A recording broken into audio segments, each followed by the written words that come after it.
بسم اللہ الرحمن الرحیم۔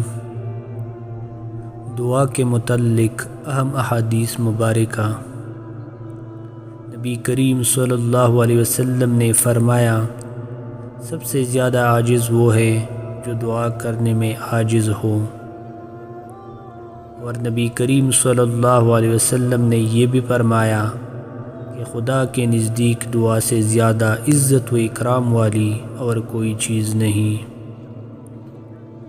نبی کریم صلی اللہ علیہ وسلم کا ارشاد ہے، جب کوئی مسلمان خدا سے کچھ مانگنے کے لیے خدا کی طرف منہ اٹھاتا ہے تو خدا اس کا ہر سوال ضرور پورا کر دیتا ہے، یا تو اس کی مراد پوری ہو جاتی ہے یا خدا اس کے لیے اس کی مانگی ہوئی چیز کو آخرت کے لیے جمع فرما دیتا ہے۔ دعا مانگنے سے متعلق حضرت عمر فاروق رضی اللہ عنہ فرماتے ہیں، مجھے دعا قبول ہونے کی فکر نہیں ہے، مجھے صرف دعا مانگنے کی فکر ہے۔ جب مجھے دعا مانگنے کی توفیق ہو گئی تو قبولیت بھی اس کے ساتھ حاصل ہو جائے گی۔